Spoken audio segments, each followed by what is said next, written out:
Get ready for sports news and entertainment. All right here, your 7 minutes with Simmons starts right now.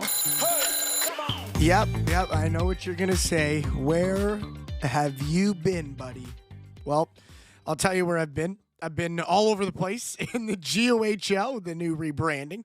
But a crazy couple of weeks. Welcome back to the show, guys. It's Christian Simmons here, your host of 7 Minutes with Simmons, bringing you all your GOHL, I can say that now, GOHL, Greater Ontario Hockey League, stats, statistics, storylines, and results. And we're going to try and cover a couple of things here today. First things first, welcome back. Hopefully everybody has enjoyed the last couple of weeks of Greater Ontario Hockey League hockey, and it for sure has been an interesting couple of weeks. Some teams really separating themselves from the pack, some teams really struggling, and this past week, just some games where it's like, what is going on? Like high-scoring games. Like it's been incredible to see pretty much right across the board, every team, both in the Eastern Conference and in the West, having big goal-scoring performances. But we'll dive in there, and we'll talk a little bit about the standings. We're going to take a look at some individual, some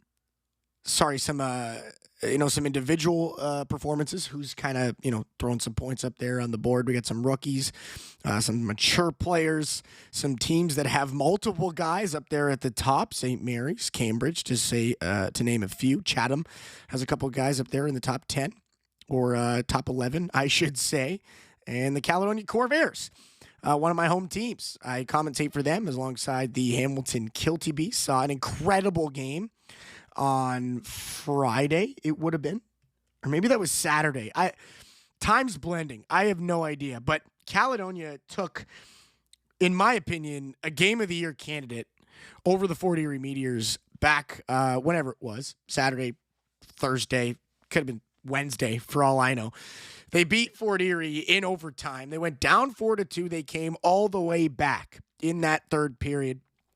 An incredible story of a game, like just cinema. Jada Barco posted this incredible reel about it. Go ahead and watch it. It's unreal. It's literally magical what happened on that ice. Defensive play on both sides was stellar. Offensively, it was a duel. The goalies were engaged. There were some fights. It was nuts. It was nuts. It was incredible hockey. And Caledonia ends up scoring twice in the third period. Ethan Osborne and Joey Wasselin, the returning Caledonia Corvair, back from Barrie Colts camp, gets himself on the board with his first of the season. Ties that one up. Then we go to overtime, and it's Mason Wharton with his first goal of the GOHL. So that was incredible. My Game of the Year candidate already. And I haven't seen a whole lot of games. I'm not sure. I think the Spotlight game in Chatham, when they raised the banner, was also a pretty good game. St. Mary's has had a couple of good games. They came and played Caledonia. That was an incredible game. Fort Erie and Caledonia's first matchup was incredible.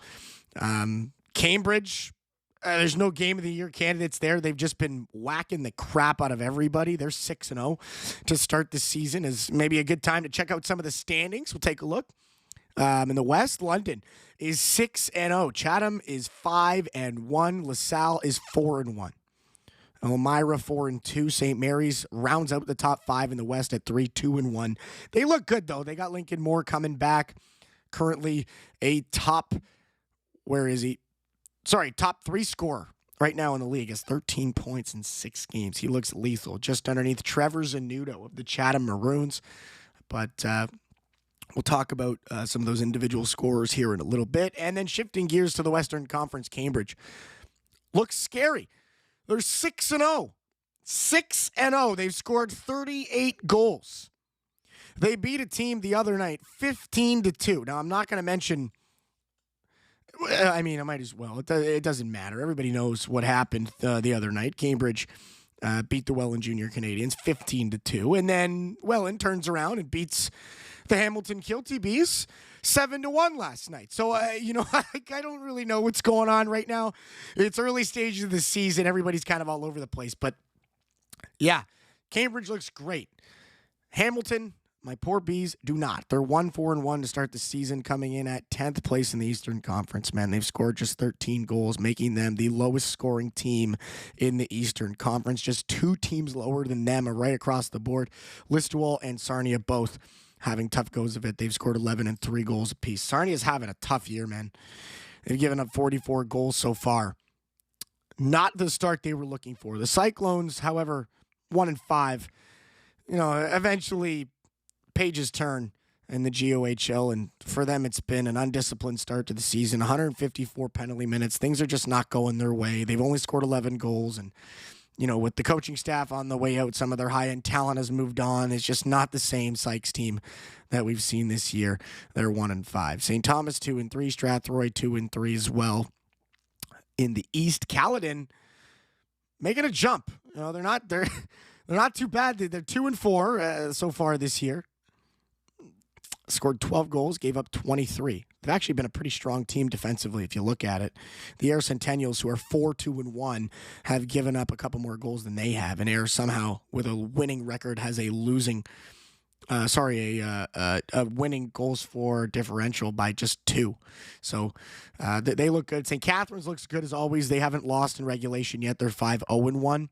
Only giving up 13 goals against. They've been fantastic defensively as well. So those are some of your winners. Cambridge, St. Catharines, London, and Chatham. Top 4 teams right now in the GOHL. Not a ton of surprise there, but London definitely the big winner so far with a team that has quite a few rookies. Cooper McCaslin, Max Muse, Raiden Dockstetter, Alexandra Campeau, Cody Wood, Ian Nerton, Maddox Smith. There's so many rookies on that team. It's such a new look for the London Nationals. They did, some good work in the offseason. They're looking good. We'll see if they can stay undefeated. We'll see who they're taking on here in the upcoming week as we'll kind of dive into this the sketty. Wednesday, you got Listowel and St. Thomas, Welland and LaSalle. Strathroy and Ayr do battle on Thursday. St. Catharines and St. Mary's. That should be a fantastic game as 2 teams that are doing very well so far in the standings take place, or do battle, on Thursday, October 2nd at the Seymour Hannah. That's going to be a good game. If I wasn't in Hamilton, I'd probably be going to watch that one. Pelham and Hamilton also on Thursday night. That's going to be an interesting one as well. Pelham with a great start to the season. We'll take a look. They're 4-2. 4th place right now in the East. They're really putting it together. They beat Fort Erie the other night in Fort Erie, as the Meteors had a tough weekend. They went 0-2, but Pelham looks good. Pelham looks really good. They're going to visit Hamilton at the Mountain Arena. That's going to be a tough one for Hamilton. We'll see if they can get back in the win column after falling to the Welland Junior Canadians this weekend. And for Welland, a big one for them. They get their first victory of the season. They've had 2 overtime losses, so they got points, but that was their first regulation victory. Also on Thursday, Cambridge and Sarnia. That could be a scary one, folks. That could be a scary one. Cambridge, 38 goals scored. Sarnia has given up 44. So Cambridge is 6-0. Sarnia is 0-6. We'll see what happens there. That should be interesting. Elmira and Port Colborne on Friday. Welland and Pelham. Battle of the Southern Niagara region on Friday. Brantford and St. Thomas do battle.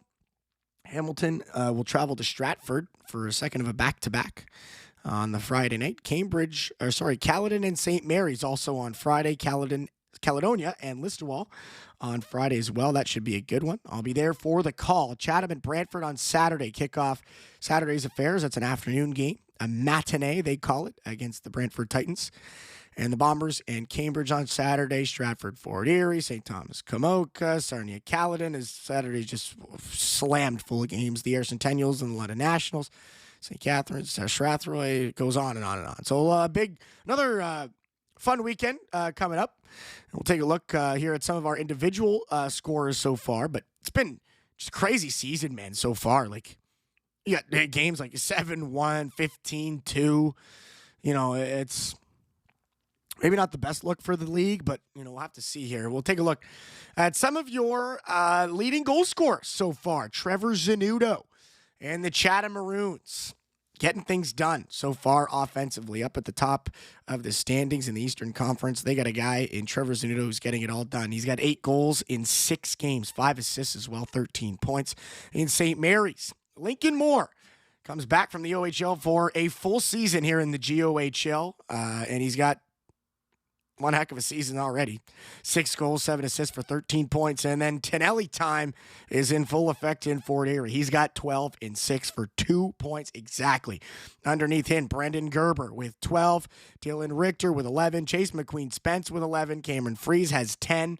Reed Gamage, another Cambridge guy. Those guys 7 and 8. In league scoring, both with 10 points. And the rookie, Miles Dunn, in St. Thomas, 9th round draft selection in the most recent 2025 OHL draft. He's getting on the board here early with 10. And then Ethan Osborne in Caledonia has 9 points. That rounds out the top 10 in scoring so far this season. And I think that's it for today's podcast. Not too sure exactly what to mention. I mean, over the last week, it's just been crazy. Kamoka beats St. Thomas. You got Elmira beating Waterloo. Like, Pelham beating Fort Erie. Like, LaSalle. There's so many things. Like, we got to wait. We got to have to wait a couple more weeks to see kind of where some of these things slot in. Is Pelham really a fourth place team in the East? Is Cambridge really beating teams by 13 goals? Like, we're going to have to see. We're going to wait and see for sure on that effect. But thank you guys so much for tuning in. I know it's been quite a while since my last episode. I missed you guys too. Be sure to tune in to maybe tomorrow's episode. I don't know. We'll see how this is going to go. I'm thinking maybe every Monday we'll do kind of like a weekend recap. That's always fun, just to kind of take a look at, what happened, what's changed in the standings. And I'm thinking maybe a good idea. We'll kind of see if we can develop that as a habit. Hopefully not continuing the habit of being MIA, which is what I have been over the last couple of weeks. But nevertheless, I do appreciate you guys joining me for another podcast. Thank you so much for tuning in. We'll see you when we see you. Be sure to drop a comment, maybe leave a like, hit that bell so you never miss a single episode. We'll see you next time. Peace.